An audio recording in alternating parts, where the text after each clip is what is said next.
Hey everyone, we're going to be looking at church history as a section of your examination. To do that, I'm going to suggest a handful of resources, one of which actually just popped in my mind.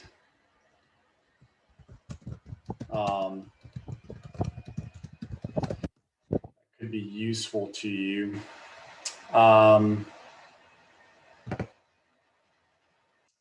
But so this actually, yeah, this could be good.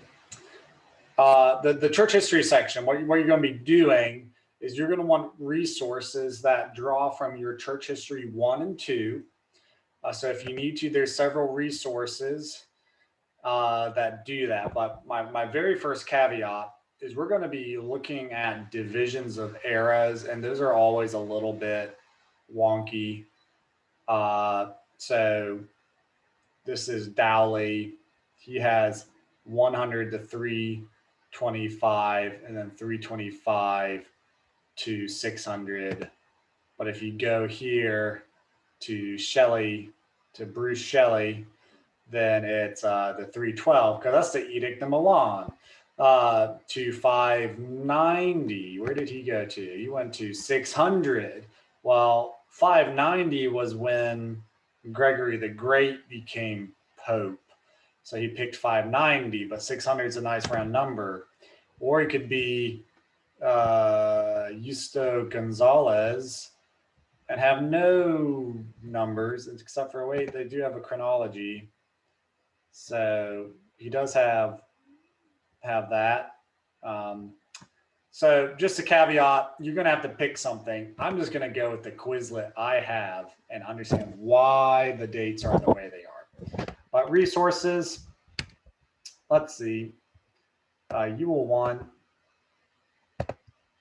possibly Timothy Dowley, Introduction to the History of Christianity. He has 3 editions. I used this for Church History 1. Other people I've seen, they have used Bruce Shelley, Church History in Plain Language.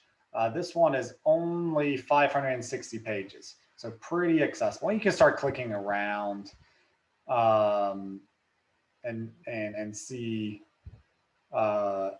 other resources and additions happening.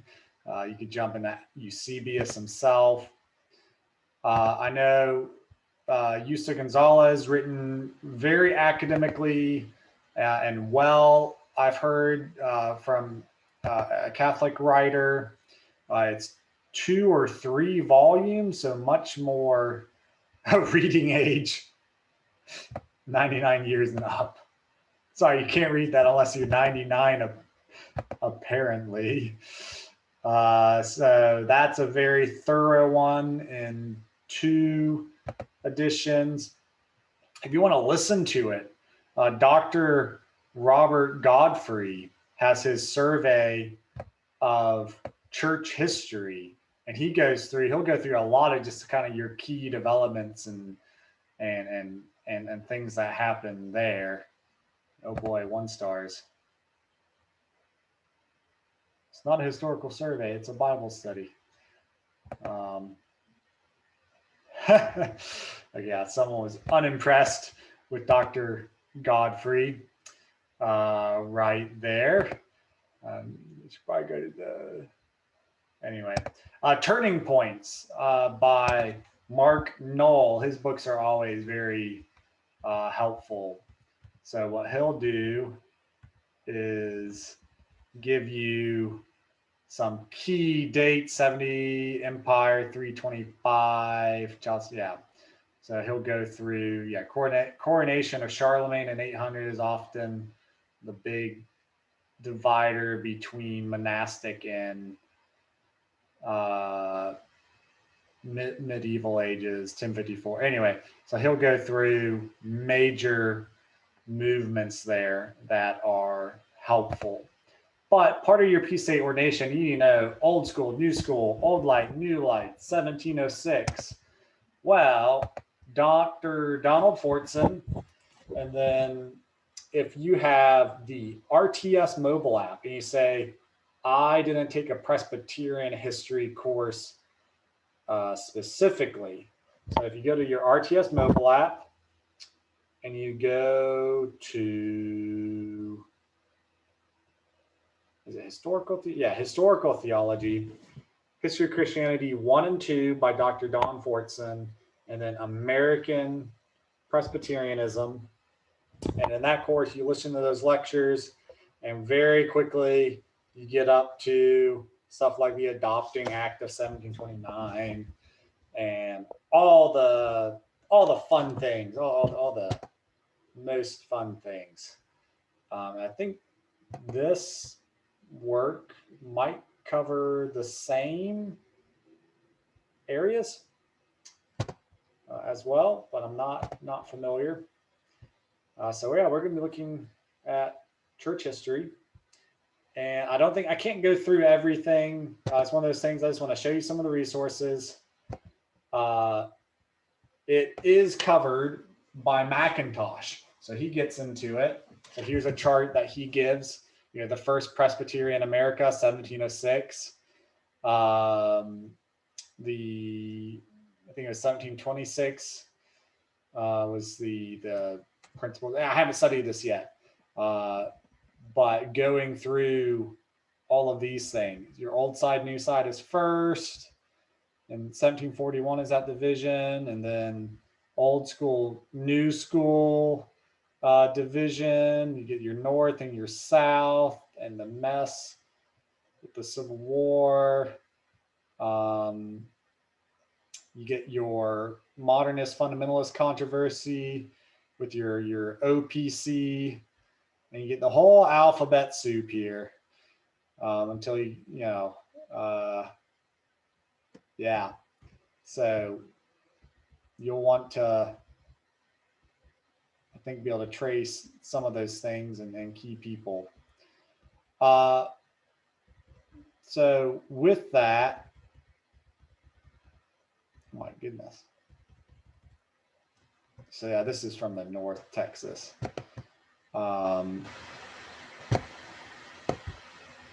One, and then you also got, that's just the chart. Paul Settle has an article, Presbyterian Church in a Brief History, Paul G. Settle. Does that come up if you Google it?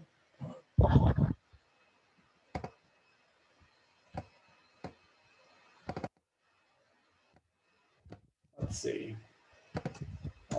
Oh, it did not like that.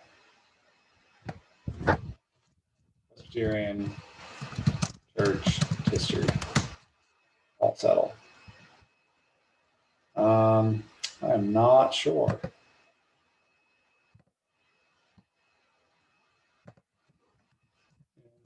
Brief History. Passed away in 2018. I was not aware of that. I'll try to link that resource as well. And then Macintosh. So this is helpful. So general, just church history, denominations. So being able to address who the denominations are, where they come from. Events like councils and old side, new side, old school, new school. Be able to work with those. Definitions. What is scholasticism? What was the Babylonian captivity and such? I've not been wearing my lapel mic. Who knows what your audio quality has been. Sorry if that gets loud suddenly. So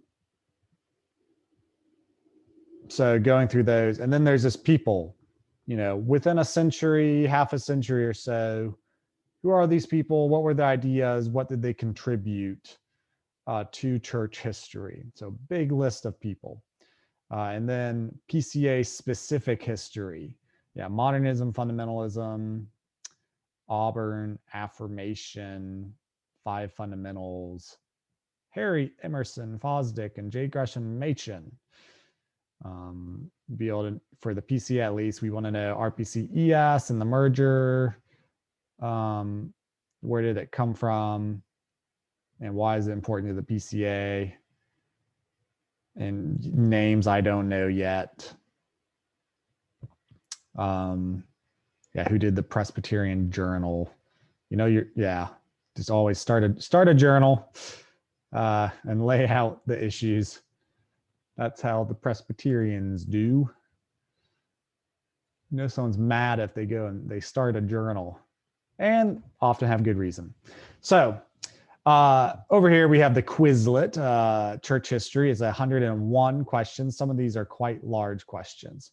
So first, working on this, just getting your dates down. I think I'll try to add a question that just summarizes the dates as this a string of numbers with the names, and then get more granular with the people and dates and such.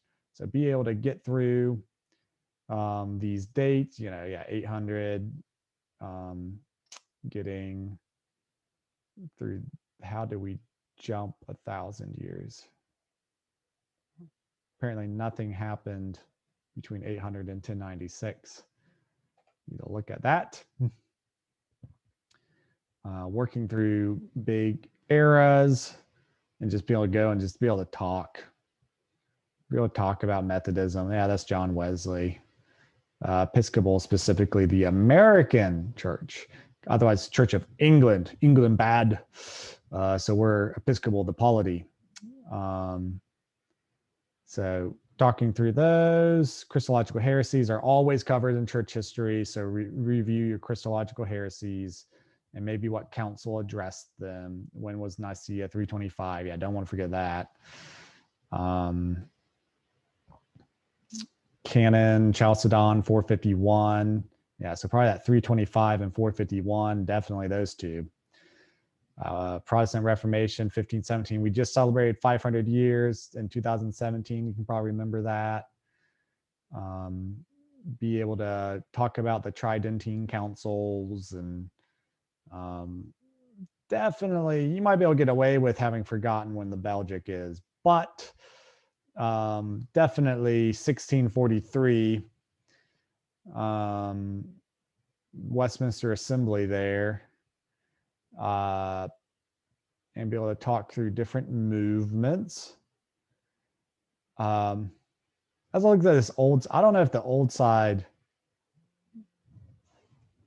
I think it's more the accusation on the new side saying they had unconverted ministers and you didn't do a good enough job making sure your ministers were converted. I don't think the old side was arguing for unconverted preachers. I need to brush up on that, but these are broad brushstrokes.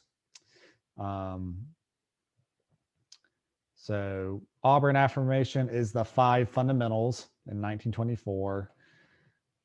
Schools of thought. Know what your classical humanism is from your modern humanism. You don't want to answer those wrongly. Lots of movements here, and then you hit people. Within a century, when was Justin martyr? Okay, he was 2nd century. He was pro-philosophical use of philosophy, whereas I think Ignatius was much more skeptical in its use. Origen, Eusebius, the first historian. So work through your people, be able to give something on everybody. Don't upset the Covenanters. Remember who they are.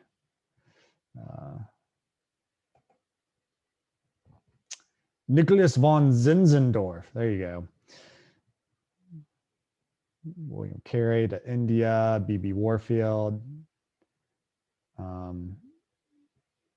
Might add in some dates here. What are the dates on all these things? When was the Adopting Act? That could get you in good graces. And we love our principles. I don't know who some of these people are. So yeah. I wanted just to be complete with the church history video. I don't have as much right now. If I come to a point where I felt like I've distilled some things that are especially useful, I'll let you know. Otherwise, this is another one. You just got to kind of grind out the questions and get prepped, and then talk to your pastor, talk to your committee chair for any extra guidance on church history. From some people, the church history exams are sometimes just like data dump. Just tell me everything you can tell and hope it's enough. Other people, a lot more, they give you a study guide. So it depends on your presbytery, I'm sure. So I hope this is helpful. I feel less helpful in this particular one. And my mic was sitting down for most of it. I'll have to look at the audio. But yeah, be diligent, show yourself approved. And by this point, take some breaks and be with your family and don't burn yourself out also. But hope anybody that's laboring towards this is doing well. Okay.